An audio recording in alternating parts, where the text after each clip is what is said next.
Okay, welcome. This is a session on, I guess, making the best of difficult situations.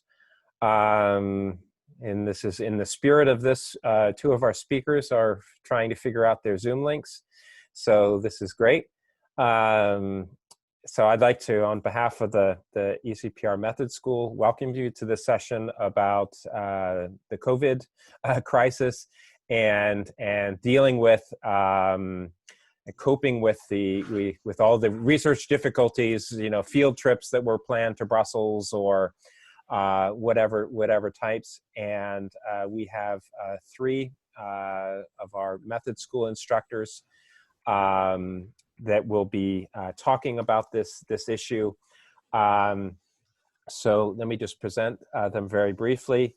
So Alenka Jelen-Sanchez, who's a senior lecturer at the University of Stirling, who's teaching our interview course. And then we have Bojana Lobe, who's an assistant professor at the University of Ljubljana, who's teaching our online qualitative ethnography course. And then we have Constantin Manuel Bosancianu, I'm not sure I'm pronouncing it exactly correct, who's a postdoc at VCB in Berlin, and has taught in the method school quite a few different things. With that, I think I will turn the floor over to Alenka, and we'll have a 5-7 minute kind of discussion about the challenges that this raises and some ideas about how we can maybe get around some of these challenges and work around some of these challenges that this crisis is raising for many of our research, my own inclusive. I can't go to Brussels and do interviews like I'm used to. And then we'll have Bojana, and then Constantin will discuss on this issue, and then we'll have plenty of time for input from participants. Okay, so I'll leave the floor then to Alenka. Thank you so much, Derek, and thank you for inviting me to be a part of this session. It's an absolute pleasure to be here. I'll try to stick to 5 minutes and just talk you through about my own experience, what happened when COVID-19 struck. So I'm based in Scotland, and we entered the lockdown on 23rd of March. Our university started shutting down a week beforehand, so a week before then, and it was just when we were coming out of the industrial action. So there was a industrial action in the UK because of various issues in higher education that dealt with precariousness, with pensions, with gender inequality and other inequalities, as well as unfair pay. So we had kind of a laundry list of things that we were on strike on, and now we're wondering whether the strike actually helped with slowing down the spread of COVID at our university, at least. But so it was really strange times, because the industrial action finished on the 18th of March, and that was the day when I went into my office, packed up my things, and just brought all the books that I would remotely need home. And luckily, the methods books were amongst them, because we didn't know how long this lockdown is likely to last. And my first thought was, wow, this is great. I'm going to have so much time now. I won't waste time, commuting to work. All my travel was obviously canceled. I was supposed to go to Brazil, where we were finalizing the project on right to health in prisons. So kind of very exciting project. So that was canceled and that was put on hold. I had a visiting fellowship in Ljubljana for 2 months. So I was supposed to be in Slovenia in April and May, and that was also canceled. So I thought, wow, I'm gonna have all this time to work on my projects. And then it very quickly dawned on me that it's not gonna work like that, and that a lot of work, particularly dealing with teaching and administration, was a lot more time consuming when it was moved online. So a lot of communication was more time consuming, a lot of dealing with very simple things to which you can just kind of pop around to your colleague's office or into the school office and solve it in a matter of minutes. It took quite a few email exchanges back and forth, mistakes were more likely, etc. So I think quite a few of us experienced that.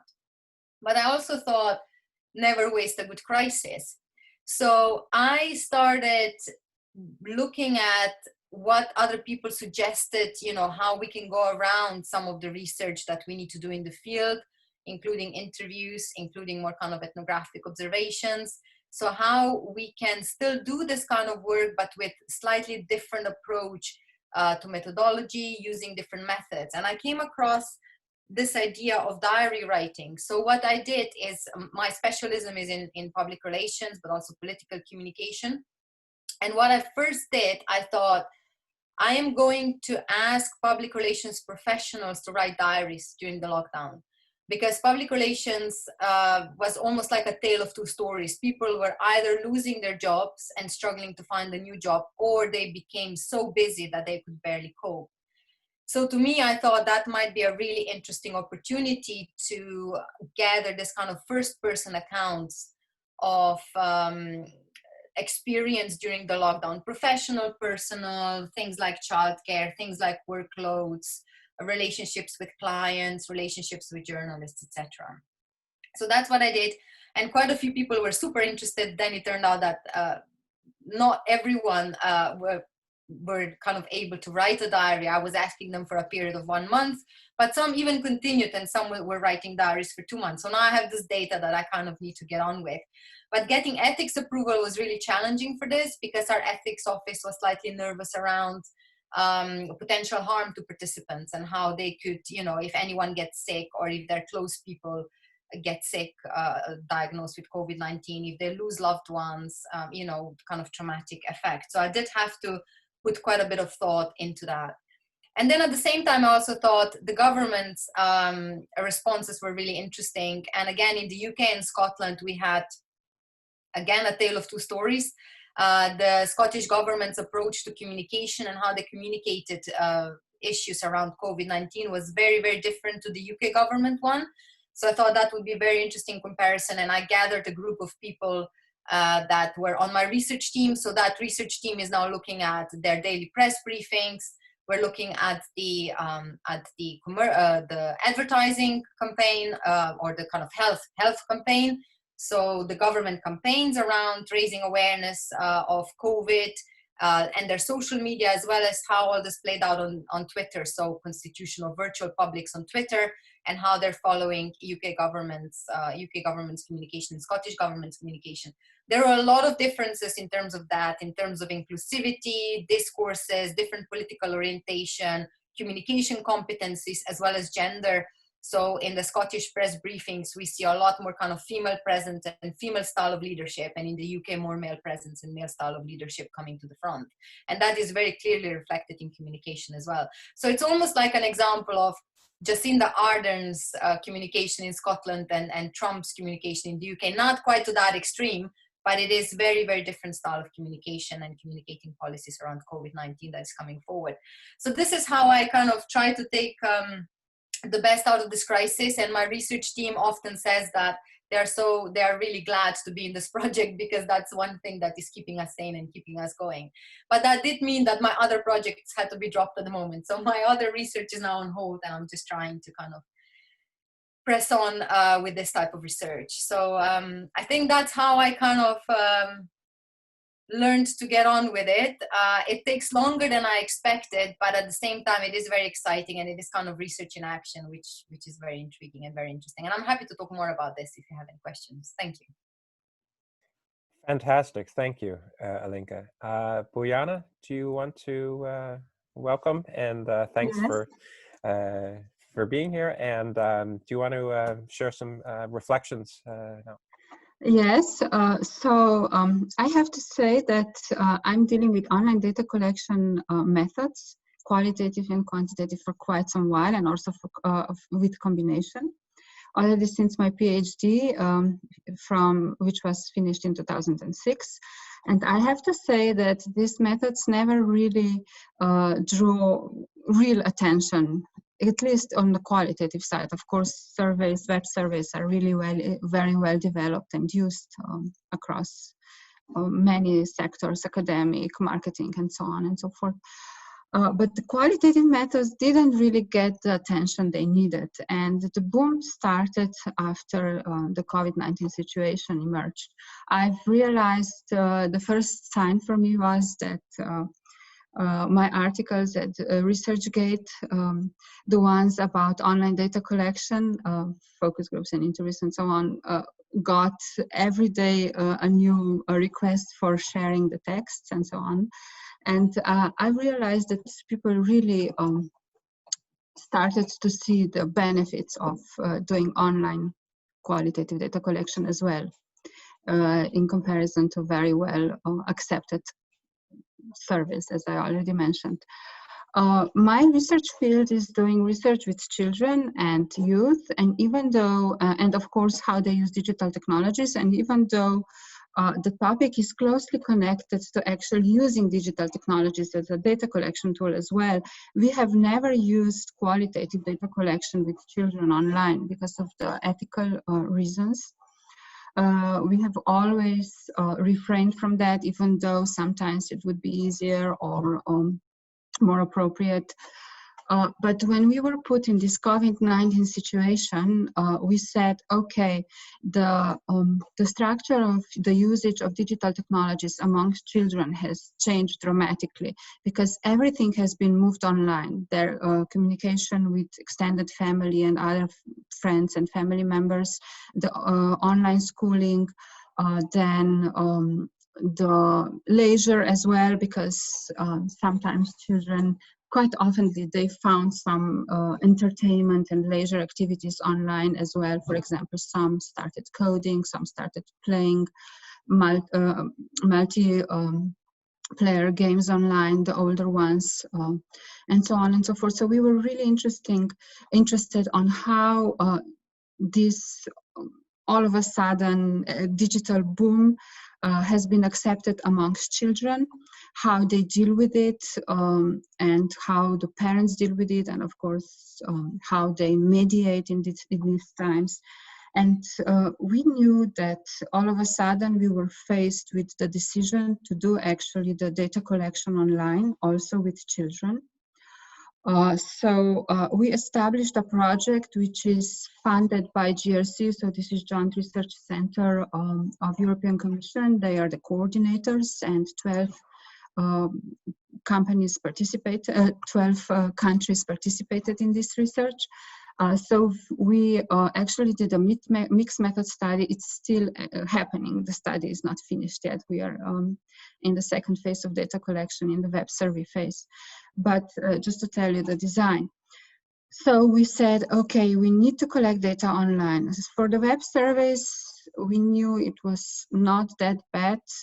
Of course, we knew we had to sacrifice our ability to generalize the findings across the general population of children and youth age from 8 to 18.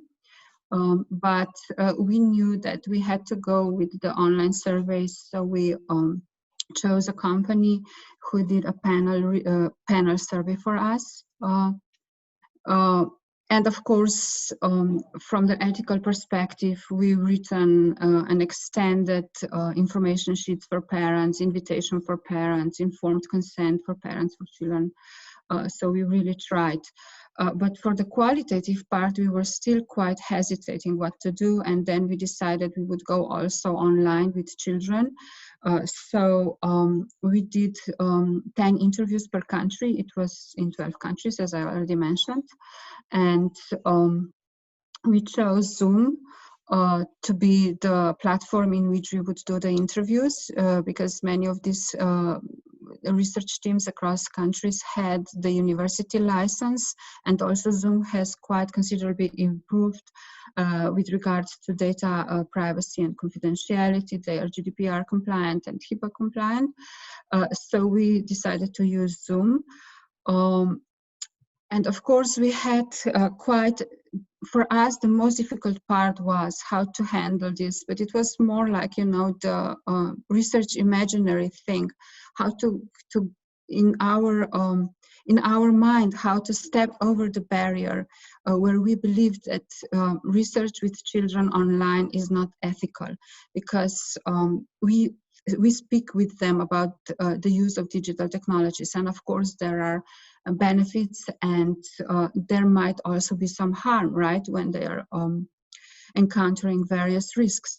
So in an offline research, usually when there are sensitive topics, the interviewer serves as someone who can provide comfort to children in the moments when they are telling something very sensitive or difficult for them, describing some difficult experience from what happened to them online.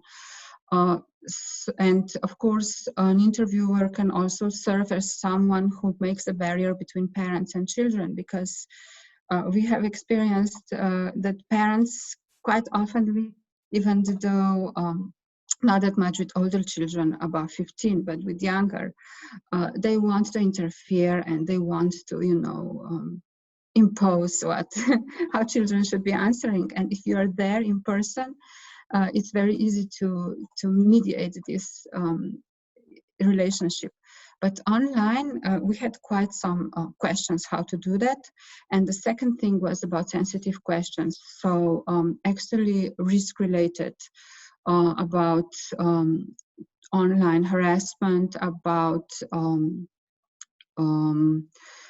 bullying, cyberbullying, and this kind of negative experiences. So I have to say that we had quite some debates and argumentations amongst different teams in different countries, because for some things were acceptable, whilst for others were less acceptable. So we had to debate and find some middle ground. At the end, we decided we have actually considered which questions could be the ones that are still appropriate to be asked online, even though researcher cannot be in the same space as a child and cannot protect him in a sense that I've described earlier, and which questions should better be left aside and not touched in an online environment. With regards to ethical considerations, we also wrote all the, as I described before, all the documentation. We provided parents and children with the possibility of having a meeting prior to the interview. And the interview setting was as such that for the first hour we would speak with children, and then we would speak with parents, because we were interested in both sides, how both were experiencing this COVID-19 technological usage situation. And I have to say that from the participants' perspective, it was really well accepted. Our fears were actually, as I said before, more in our research imaginary.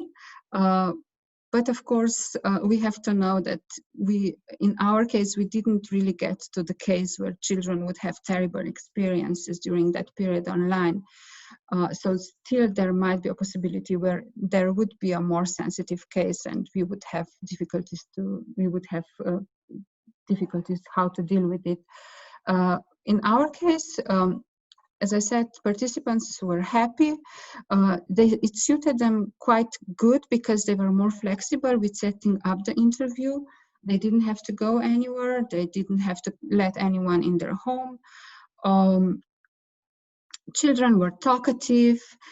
With some families, parents were right there. So this was something we were not able to prevent, to put parents into a different room whilst we were speaking with children. Usually when we do offline face-to-face interviews with children, we always make sure that children are with us and parents are doing something else.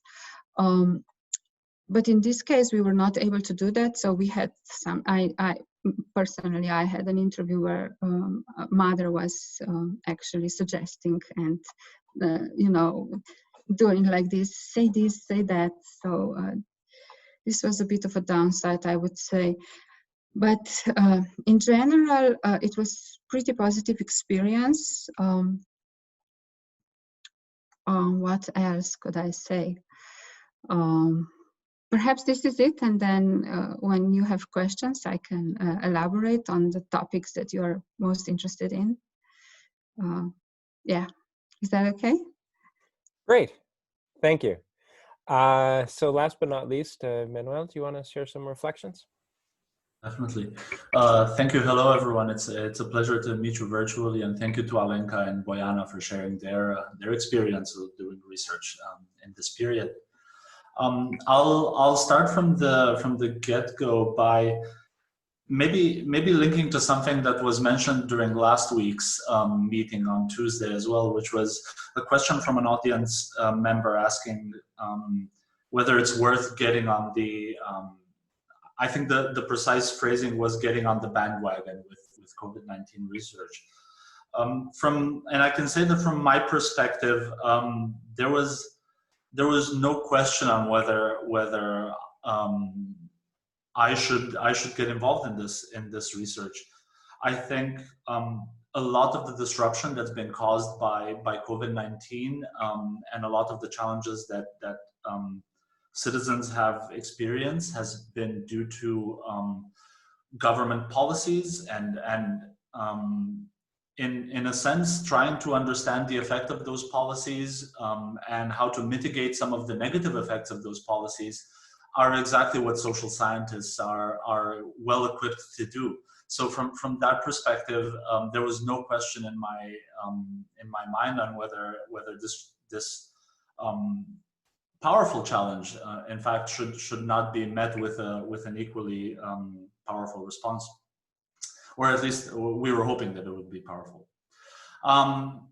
So I speak from a perspective of someone who recently has done field work and field experiments in sub-Saharan Africa, and specifically in Kampala, Uganda, which is an urban context with challenges of its own, but as well as with things that make fieldwork a bit easier than in other contexts. And in our case, this is a bit of an imperfect example of disruption because while we were able to finish 2 stages of data collection out of the 3 that we were initially proposed, the main reason for why we had to stop the project was the fact that our institutional partner was no longer able to focus on the project. And I'll give you all of the details now. So in our case, we were running a field experiment focusing on consultative processes. When I say we, I mean myself and 2 colleagues in the unit, Ana Garcia Hernandez and McCartan Humphreys. And the entire project was going to feature 3 stages of data collection. One was going to be a baseline survey with about 2,300 citizens, and that was completed between July and October 2019. The second stage was going to be a set of about 190 consultations, where we randomly selected about 1,500 respondents to our baseline to attend. So we would randomize them to go to different consultative meetings, and then also randomize who the discussion leaders in these meetings would be. And this happened between November 2019 and February 2020. Exactly as we were nearing the end of our possibly final 10 meetings, the COVID-19 pandemic was beginning to spread quite strongly in Iran, Italy, and started going beyond Italy at that point. Thankfully, there had not been yet a case diagnosed in Uganda, and even to this day, Uganda is, based on official figures, Uganda is one of the countries that was less affected by the pandemic. However, at the point at which restrictions started being enforced, our institutional partner in this, the Kampala Capital City Authority, which is essentially the city hall in the city, was unable to continue working with us on this. Their priority was dealing with restrictions in the city, trying to manage life in the city during this period. And Kampala had quite powerful restrictions. There was no flights in or out of the country for a while. There was no public transportation. There were no cars allowed with more than 3 people in them. There was a curfew starting from, I think, 6 p.m. at night.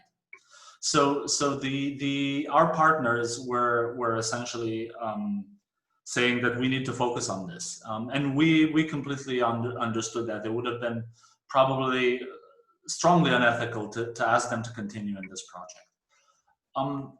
At that point, though, we realized that even though we have this pause in the project, that simply this doesn't allow us to contribute in any way to the relief efforts, or try to inform some of the policies that were being crafted. And though Uganda is doing better than some other countries in sub-Saharan Africa, it's still a context where there is dire need of research on the impact of COVID-19 on citizens' lives. So we decided to venture in this direction.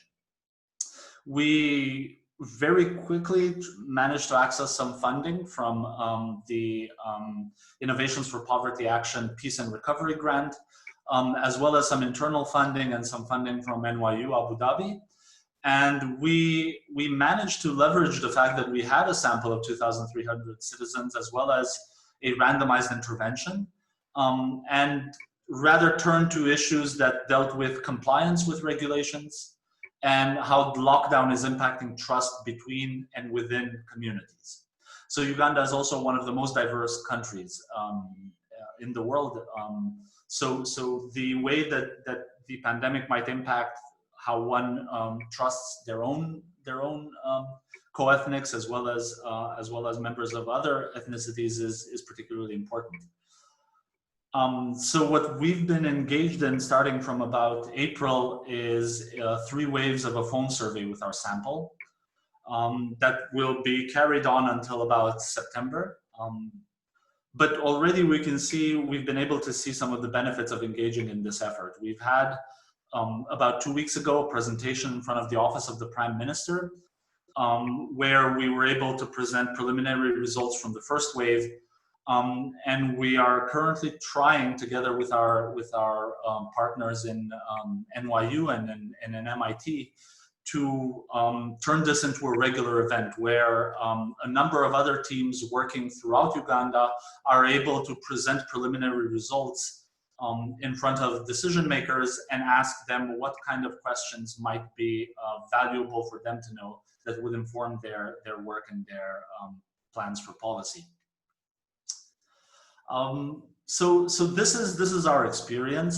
I can offer one short other example before I run out of time, and that is a colleague here in the unit studying intergroup contact, and this is again a field experiment. In Lebanon, there are these soccer leagues involving teenagers. And the teams that are constructed, my colleagues were able to try to randomize them so as some teams of soccer players are only Syrian refugees or only Lebanese youths, and others are mixed. So my colleague Alex Kako, together with her co-PI on this, Salma Musa, started this project before the pandemic started. And as soon as the crisis hit Lebanon, unfortunately, there was no way to continue with these leagues, given the fact that they involved close interpersonal contact and playing soccer together and training together as well. So what they were able to fairly quickly do was pivot to weekly online interactions, where each team got their own WhatsApp group, and once a week, or everyone met there and exchanged tips about soccer and mainly just carried on discussing playing soccer and the soccer and soccer teams that they love.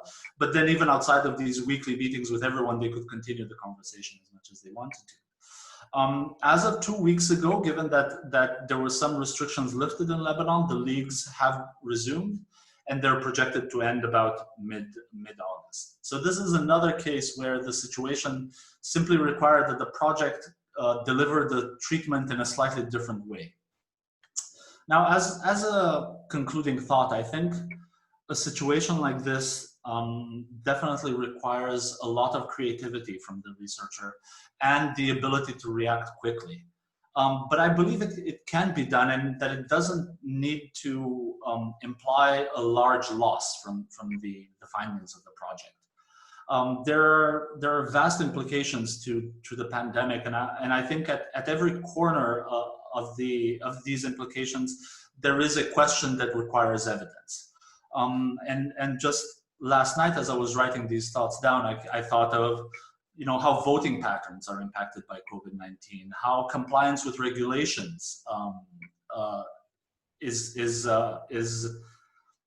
varies between different contexts and between different communities, whether there are any differences between democracies and autocracies, whether the pandemic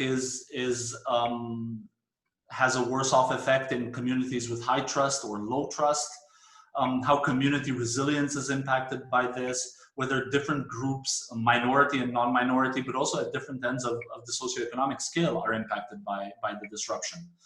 How aid is being targeted in these contexts, and whether it matters that a leader is closer to election time or not, attitudes to redistribution and periods of crisis. So there are all these different topics that some of you might already be studying, and that I think could actually be framed in a way as to link them with the pandemic.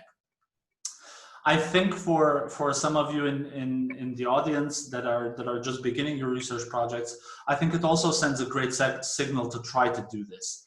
I think it shows to prospective employers or that you are able to adapt to changing circumstances quickly and deliver high quality research despite constraints. And I think that those constraints will always be there, even in non-COVID times.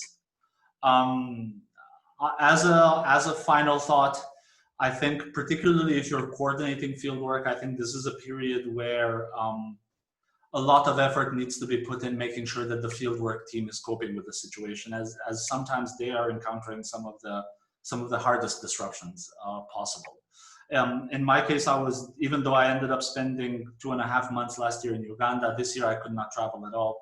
So the only thing that could be done was regular coordination calls with the team. But even then, it's very important, I think, to ask team members how they're doing, whether they're coping, and what you could do to help with their situations. And if you yourselves were possibly engaged in fieldwork in the beginning, but this got disrupted, it's possible that this might be a good time to invest in further preparation and identifying sort of key stakeholders to interview or interesting questions in the field, and maybe try to find connected questions in your broader topic that could be investigated with, say, secondary data, archive research, text analysis, or, as Bojana mentioned, sort of online data collection that overcomes some of the challenges with doing fieldwork in a period where restrictions are rife. So thank you very much for your kind attention, and I'm open to any questions. Okay, thank you.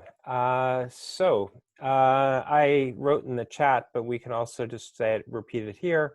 Where now the floor is open for questions and comments.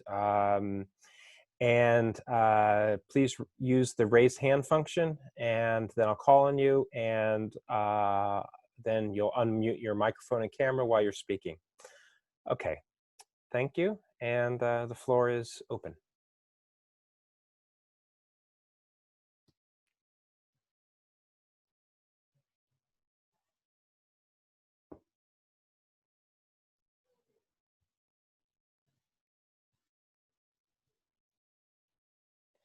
I'm not getting a lot of input right yet. Maybe we could start if there's any of the speakers that have questions or comments to each other. We can get the discussion going.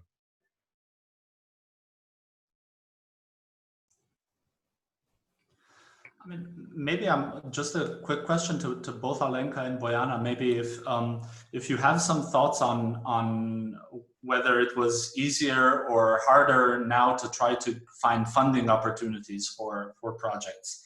I'm guessing that in your case you were able to kind of go on with the projects with the funding that you already secured.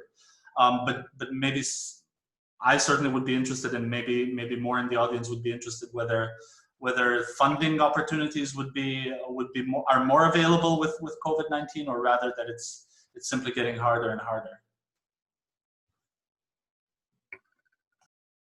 Perhaps I can start. So we started a brand new project because it was connected to COVID-19 and children's technology use during these times. So actually, of course, because of the online data collection, the costs were considerably lower, right? As of going into the field and do this kind of a survey that we did online, we would need just, I will say, across the, thumb, we would need in Slovenia, not for other countries, 30 to 40,000 euros, and now we needed 3.5. So it was much easier to secure the money for this. It was, on one hand, it was easier because institutions like GRC, who is the main funder of this project, and UNICEF, who is also funding a bit of this project, were willing to put money in it because they were also interested in the immediate results. On the other hand, I fear that in the months to come, when applying for new projects, for example, I wanted to apply for a new project which would not be online data collection, but the traditional offline with children and digital technologies in Slovenia. So I wanted to apply at the end of the year, and the funding schemes have already been pushed back for a year. So we are a bit in the dark as to know how this is going to go. So in our university, I see that the calls are coming and that the offers for funding are coming with the really closely related topics to researching what's happening during this COVID-19 period.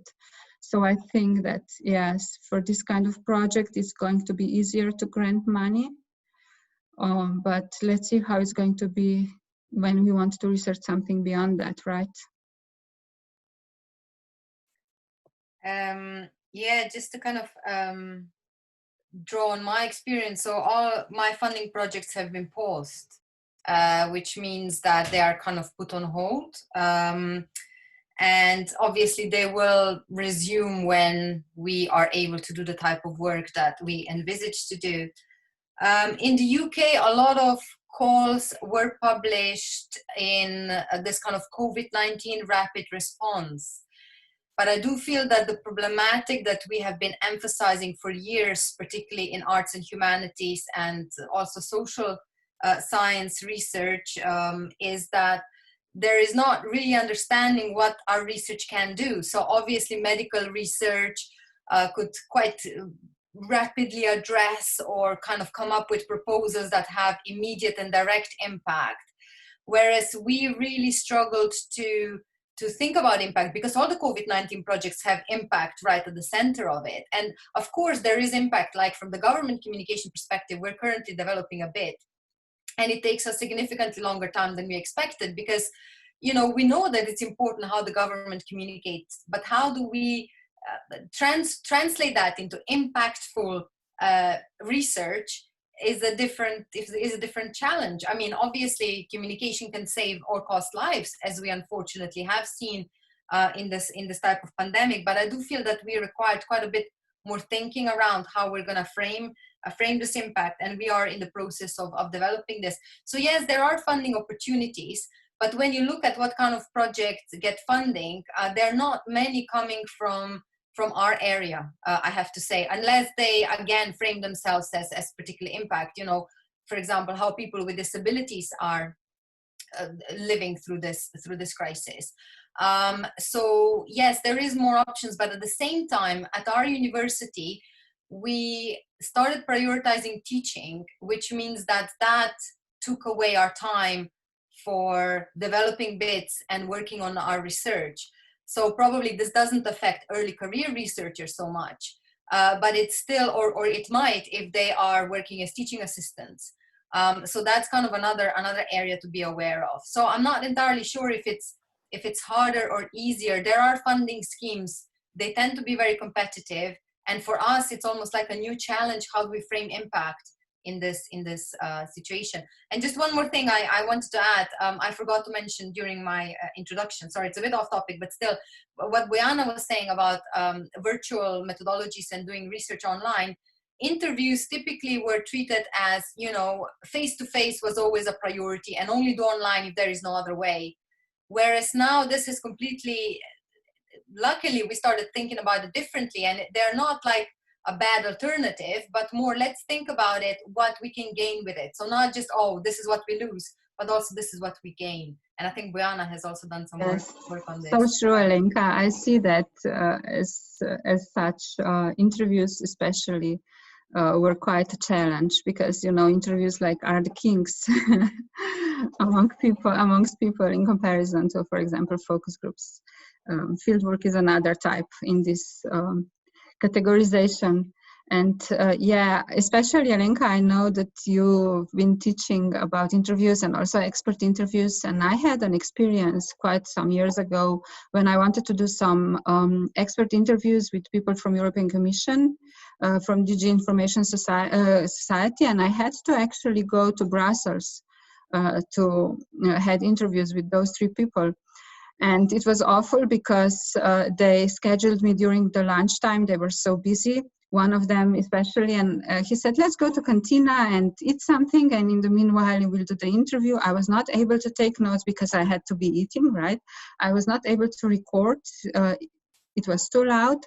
So I really ended up with no information, and but I quickly put it online like a follow-up through emails, and luckily he was then able to cooperate. He was very cooperative, and this was actually a good experience. But I'm sure that if I didn't meet him in person, this would not have happened, the online part, right? Whereas now I think these things are changing. And as you said, Alenka, very nicely put, it's not about bad alternative anymore, or, you know, the alternative that is less desirable, but it's about very plausible alternative that is out there, and just let's try to use it. If I just can jump in here, I thought one of the things that Manuel said, and this is also dealing with interviews, but thinking about flexibility, because, and I'm just drawing on my own research. So my research basically is paused. I do lead interviews with officials, high-level officials in the Commission, the Council Secretariat, member state representations. And we had the ambition of following along as the EU tackled the COVID crisis. And of course, we couldn't go to Brussels. So we were trying to do Zoom interviews. And we found that the utility of the Zoom interviews also with people that we had met live was very low, but it really depends upon what kind of data you're trying to get out. So typically for me, an interview is not so much what a person is saying, it's the documents that they're giving me and walking me through and helping me understand. So of course they can't share these documents because they're private. They can share them in the office when nobody's looking. And I think that there's going to be, and maybe I'll push this back to you and also draw in other participants in this session regarding the whole issue of, so I think that the flexibility and you know, kind of working with what we have, but there is also just, for example, my own research, I cannot do it, right? And I have the time. You know, I have a tenure position. I can wait until I can get back to Brussels. But there are many people, you know, that would not be able to do this. So, you know, what would you, I mean, Manuel, you already came with some reflections on this, but what would you recommend? You know, if one of your PhD students says, you know, I'd planned on, all my data was going to be from a field trip to Italy in April and March of next year. And I'm probably not going to be able to do that. Should they stop their research? You know, how do we manage with this kind of situation? Yeah, it's very difficult, especially like you said, if you cannot get to the social context cues, like and also the documents and the supporting material which is around you, like right. You can do, of course, fieldwork online as well, but this is more as a way to explore the formations, the social formations that have emerged online, because online is now a social space for interaction, communication, production of meaning, production of services. And if we want to explore that, then online methods, especially in your case, for example, the fieldwork, is really good, because this is the only, basically the only way to research that, to keep the balance, because if people are only meeting online, it's useless to go and meet them offline. But in your situation, where the social context cues and all the documents and the contextual factors that you mentioned are really crucial to your data collection, there are no straightforward answers, I'm afraid, how to solve this. Perhaps to see whether some bits of their lives have also moved online.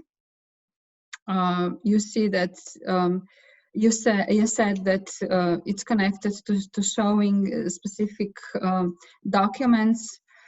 I know that if they show it to you in the office, they know that you will not photograph, right, or record. You could, of course, encourage them to say, can you show the relevant documents or whatever you're interested in, like, you know, via screen, but I'm sure that they would express data security and confidentiality fears, because this can be then recorded and shared. So these are really major issues. And yes, online data collection is definitely not suitable for all sorts of research topics and problems. So I'm afraid I don't have a straightforward answer to that, to be honest. From my position, I think maybe I'm simplifying it, but I think there's two options in the current situation. You either pause your PhD and return at a later date, or you rethink what you can do. So what Bojana was saying, I was really impressed how several researchers and methodologists started thinking outside of the box, started thinking more creatively. And this might not kind of address directly your research, Derek, obviously, but it's just how we can start thinking, kind of thinking around these issues. So how can you maybe do similar work, but with different methods? And for me, this kind of diary keeping was a really good idea. It's not giving me the same data as interviews would. I can't do interviews with public relations professionals or political communicators at the moment, because they have no headspace whatsoever. They're just so consumed in this. But they will give me some kind of recording of expressions, feelings, firsthand experience during the lockdown. So it is kind of starting to, I think it really kind of kickstarted things in terms of thinking more creatively. And one of the things is also the school, the virtual school. A year ago, we could never imagine this, I think. And, now it's happening. So, and I'm not saying this is suitable for all, but I think these are kind of the two options: either rethinking your research, rethinking methods, rethinking focus, or pausing it and then return when things normalize. Okay, really, really helpful. Alexander, I can see you have a question. So if you could unmute, or I'll unmute you, so. Can you hear me now? Yes. Perfect. Yeah, thank you very much for these answers. I wanted to probe into that question a bit further, because I'm in a very similar situation as Derek has described it. So my PhD was focused on elite interviews, preferably on people who have been involved in the sovereign debt crisis and decision-making processes there, but also on current national officials in the EU, in the national representations. And as you can imagine, they don't have a head either for making these interviews now, and for answering a small PhD how a certain factor has affected them when negotiating these things. So and the way I now circumvented that kind of a bit is to work with data sets which are already there. So there is, in my case, there is a Horizon 2020 project which has a big chunk of interview data, and now I'm analyzing that. So I would like to ask you, what would be your recommendations when analyzing data you have collected yourself? Are there any pitfalls? Would you recommend that at all? Maybe a short discussion about that, especially under the circumstances which we are experiencing now. Okay. The speakers volunteer to kickstart a very big question. Alexander, can you just say again what kind of data? I didn't quite catch that. The data that you collected yourself, or? No, I didn't collect data myself. Basically, I just got data from Horizon 2020 program, which they put their data online, and they basically did open-ended surveys or interviews, and now I try to analyze that data. The original idea was that I do interviews myself. I actually also been in your course last year, so but that's now not possible anymore. So therefore, I decided to go another way, and I would like to hear some feedback on that. I do remember you. So I think that's perfectly valid kind of solution. I think we are not spending enough time, at least in my field, looking at secondary data analysis and reanalyzing data that has been generated and collected before. I think this is one area that is largely ignored, and I do see here your kind of niche and advantage in this case. We have had discussions around this, and I think sometimes we're trying to reinvent the wheel. This is not the case in your case. I'm not trying to say that in your case, but it is a problem in our field. I'm not sure whether you try to contact people to do the interviews online, to move the research online, or have you just kind of decided to rest the idea? Because sometimes you might be surprised how people are still willing to do research. You know, even considering different circumstances, and for several people this period was very different, and you know, that they were just they did agree to participate. I've got my PhD student who didn't have a problem moving interviews online. It wasn't ideal, but she still managed to do all of them apart from one. So I don't know if you tried that. Okay, I think I'm going to take another. There's now some questions. I'll take another question. So I have Madalena in the line to ask a question. Yes, hi. Thanks a lot. I have a question, I think specifically to Bojana, because it's about doing field work online with an ethnographic approach. Mm-hmm. I'm wondering, I'm in my first year, so my supervisors told me that I actually I'm not in such a bad position, and I can still see how this develops and when and if I actually be able to do physical field work. Mm-hmm.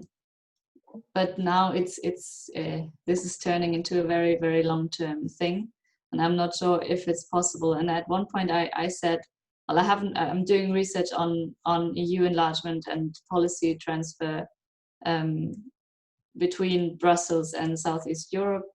And this is a region I've never been before to as a researcher. As a tourist, yes, but that's not the same. So I said to myself that I would have to change my research, even my geographical focus, if I was not able to go there at all. And I'm wondering, how drastic do I have to be, and when? So how important is it to physically be there at some point during your research?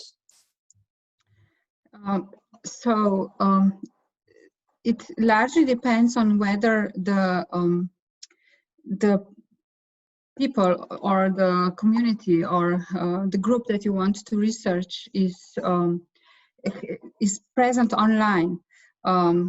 In the sense, if you want to move a bit of a research online, for example, if this is really something that is happening strictly offline, then of course the virtual fieldwork would not work for you. And with virtual fieldwork, I don't mean only the interviews, but the data collection with participant observation online. If this is not possible, you have to rethink what you're doing in your research. again, I don't know from the content-wise perspective how important it is for you to keep the area or the region that you have chosen. Can you still answer the research questions if you change the area to something more accessible for you? Yes? Should I answer that? Well, yes. I don't know. I think I would be able to answer it in a rather Brussels-centric manner, because I would like to use fieldwork in order to get to know policy transfer from a different perspective or different to me. So I'm losing depth and I'm losing understanding. So then another thing is to think about whether you can complement the both approaches, right? Because we know that there are time slots where epidemiological picture is a bit better, and you could travel to these regions and contact people. And on the other side, think if there are, as I said already before, there are some aspects of their how to call it, of their what you want to research, of their how do you call it, not of their being, but if there are some aspects of the research that you would like to do in the field, if this has been moved online, because we know that this is also a specificity, I would say, of this period.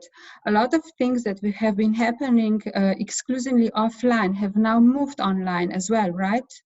And this gives us an opportunity to create new spaces for research online. For example, if something has not been moved to an online perspective 6 months ago and would not be possible at all to observe online, perhaps now it has been, because people had to do something, had to move their activities and everything online in order to be able to work, to socialize, to learn. So yeah, it depends on, I'm not very familiar with your specific situation, but if you want, you can write me an email and we can have an exchange, or even a small Zoom exchange, so you can go into more details about what you specifically want to do. But my general recommendation would be to think how you can adapt your research question if it's really closely connected to online, to solely offline data collection. Then the second option, if you can still answer a research question with moving some aspects of your research online, try to do that. For example, are these people meeting on some forums? Do they have some closed private groups online where they are communicating, meeting? Do they have some mailing lists where you can be present, if you know what I mean? And then you can, of course, have to get you have to gain access and become part of that, if possible. And then the third option is to just have one aspect done now and then wait for what happens and wait for that good epidemiological window where you could go into the second part of your field work. How crucial it is that it is done now, I don't know for how long your PhD position lasts, but if it's 4 years, for example, you have still quite some time if you're in the first year. So you could also do this in the second or in the third year as effectively as now. So not everything is lost, I would say. Okay, the time is gone, and I'd like to thank the three speakers and the participants. The three speakers, I mean, maybe some of the lessons that I'm listening to are really, you know, being creative, being flexible. Some things you're going to have to pause, but some things you're going to have to rethink. Another thing, maybe many of you are going to want to join Bojana's course next time around if the crisis continues. because it might be some of the, well, and Manuel, of course, has also some ideas about different new types of data and stuff that we might have to get used to working with. But I'd really like to thank the speakers for some really interesting reflections and some really good practical points on how to make the most of this, or kind of how to cope with this crisis and all the challenges it raises for our research, and how to be flexible and creative. I think it's really been helpful. So thank you, and why don't we give them a big hand. Thank you. Thank you for the opportunity to be here. Thank you, Derek. Thank you all. And with that, I'd like to say thank you for today, and good luck in the rest of the school. All right. Bye. Thank you. Bye. Goodbye, everyone.